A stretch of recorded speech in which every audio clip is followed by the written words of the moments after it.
Est-ce que vous aimez les hot rods, les vieilles voitures, les vieilles motos, les voitures rapides, les runs, la plage, les pin-up, les barbus, il y en a pour tout le monde. Les années 40, les gros V8, l'odeur de l'essence, et ben vous allez adorer ce qui va suivre. Bienvenue sur GarageBay. Vous l'avez compris, cette vidéo-là, ça va être une vidéo vintage. Je tiens d'abord à préciser que cette vidéo-là, elle a été tournée déjà il y a quelques mois. En ce moment, bah voilà, ma chaîne elle tourne au ralenti. Désolé du retard, mais bon, vaut mieux tard que jamais.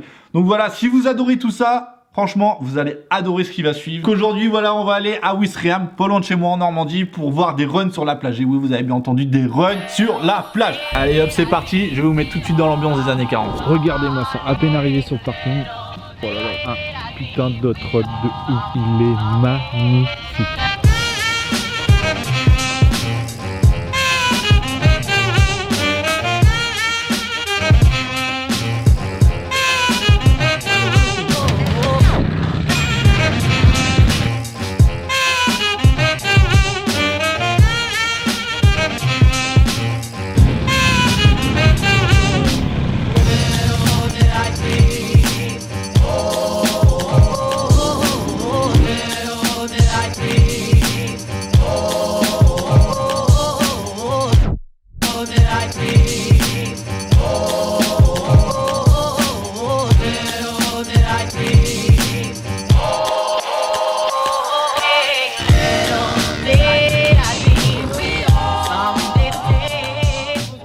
Voilà, on est à la Normandie Beach Race, la première en France. Alors, attention, il faut bien retenir ça, la première en France, peut-être la dernière, on ne sait pas. Ça va dépendre des bobos écologiques parce que, faut dire, une course sur la plage comme ça.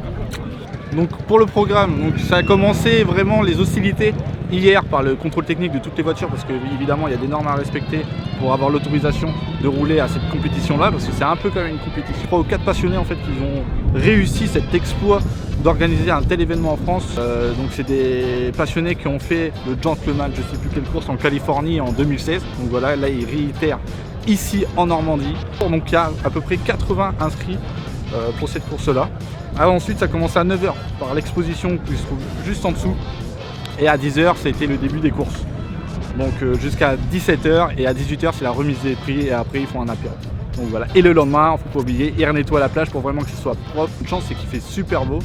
Donc voilà, là on est à la partie exposition.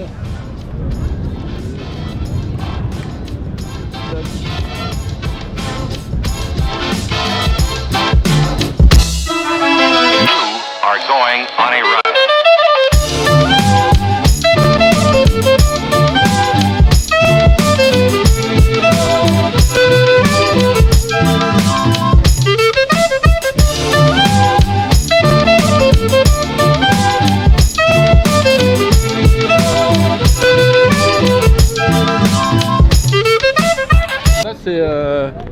C'est celui-là qui forme Flash McQueen dans Cars, ça. C'est ça? C'est ça. T'as vu? Moi j'ai des bonnes références.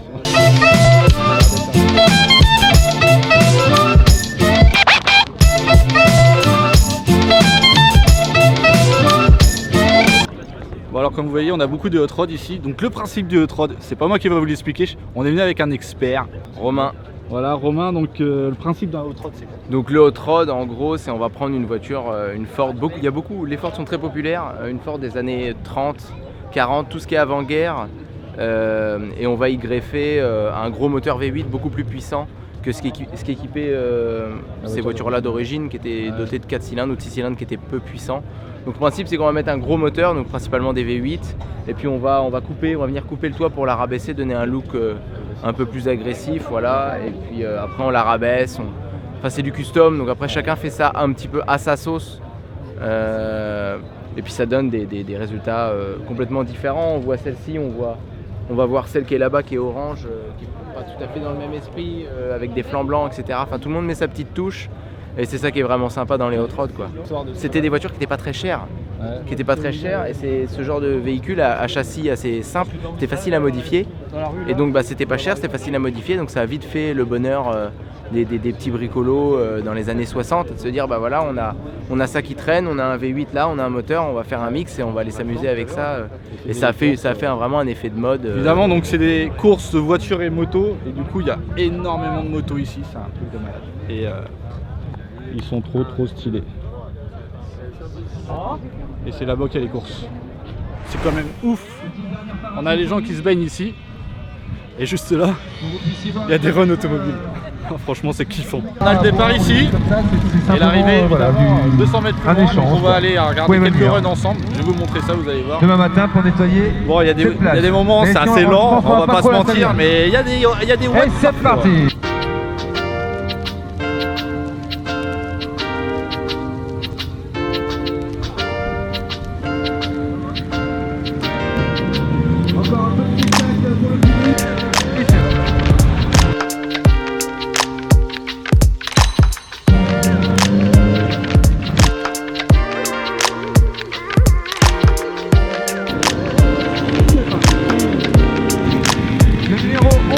Numéro 171 et numéro 60.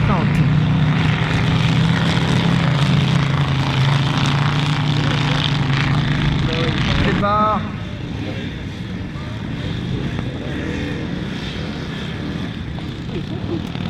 Spectacle pour le public.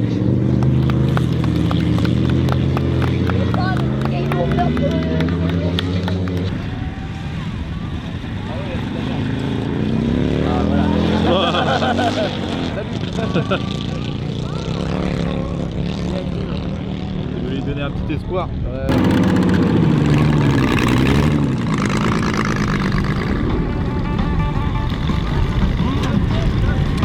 Vous voyez, même la dépanneuse elle est assortie.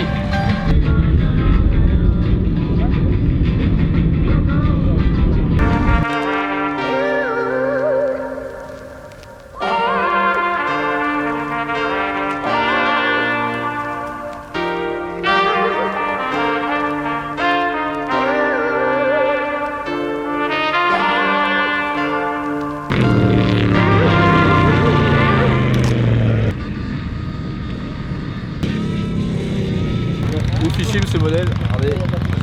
Pas de moteur, il a juste un moteur avec hélice quoi. C'est un truc de ouf.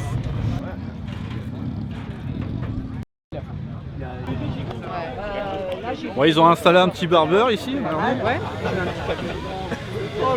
Sinon, en dessous, pour une capture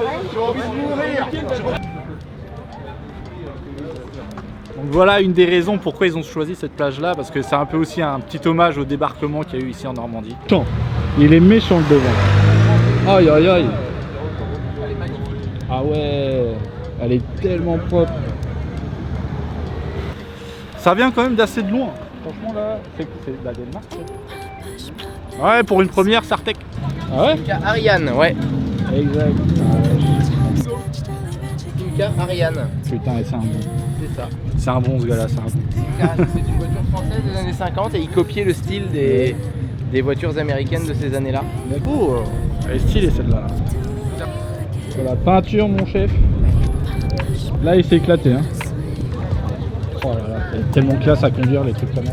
Oh elle est dans son jus celle-là. Ah, tu vois ça, celle-là par exemple, elle a une certaine valeur parce qu'elle est dans son jus, jamais restaurée. Ouais, parce que tu disais que en fait les vieilles voitures restaurées sont pas forcément les plus chères. Les plus chères sont ceux qui sont encore dans leur jus. Bah voilà, parce que les voitures en qui général. arrivent quasiment à un âge comme approchant les 100 ans, Ouais. une voiture qui est d'origine, avec sa peinture d'origine, c'est introuvable, c'est super rare. Et là, visiblement, on voit un exemplaire qui, je pense, a sa peinture d'origine. Je pense, sinon le mec il a foiré. Bah, même l'intérieur. Hein. Ah ouais, le pare-brise, même le pare-brise il a pas voulu le changer. Le volant, le des sièges, je pense que tout est d'origine. 30, ouais, donc la Ford T a été la production a été arrêtée en 1927. D'ailleurs tu me disais que c'était pas si cher que ça. Non, c'est... Ça a été vachement produit, enfin on parle des Ford Alors, T. la Ford T, oui, Voilà. la Ford T, alors les premiers modèles des années 1911, on va tourner autour des 20-25 000 euros. Ouais. Mais si on prend un modèle des années 20, 25, même restauré, on va tourner autour de 8 à 10 000, 12 000 Ouais, euros. 8 000 euros. Donc ça reste quand même des voitures assez abordables, sachant que ça perd pas de valeur. Le jour où on a besoin de la revendre, on la revend le prix au moins qu'on l'a acheté. Donc. Par contre les tanks comme ça, par contre là ça doit valoir la monnaie. Ah, là, ça vaut un peu plus cher. Ça vaut un peu plus cher, il y a beaucoup de ventes, hein, ça doit être 160. Le marché de l'avant-guerre est vraiment particulier. Ouais. Parce que c'est des voitures qui n'avancent pas. Par exemple, l'accélérateur il est au milieu. Donc ça ne peut pas se conduire pas comme un immortel, enfin, c'est quand même particulier les avant-guerres, alors que des voitures comme ça déjà c'est beaucoup plus conventionnel comme voiture et ça peut presque s'utiliser tous les jours on va dire. Bon alors c'est vraiment pas le style de rassemblement que je fais d'habitude, mais j'adore, je kiffe. Un modèle avec un bloc dessus là. Oh, il s'est fait plaisir le mec. Oh la vache. Le truc de cinglé. Arceau, tout ça.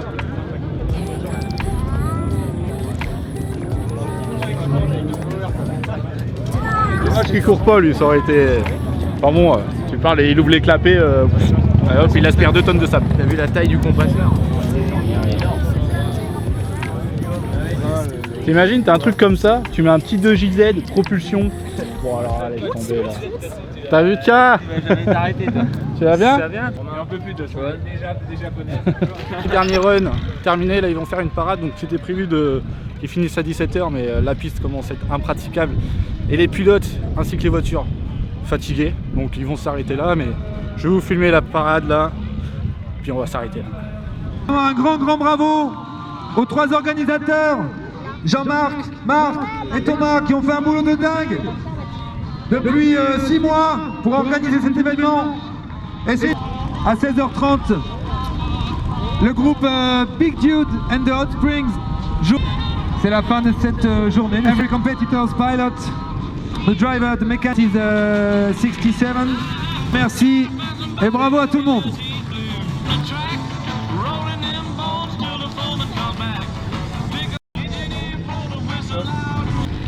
J'ai oublié de remercier les flaggers, je sais pas. Moi je retrouve ma voiture, ma petite Z, bah, ça fait bizarre du coup, hein, c'est un peu plus récent. Ah la vache. Allez, on se retrouve plus tard pour une prochaine vidéo. Peace les gars.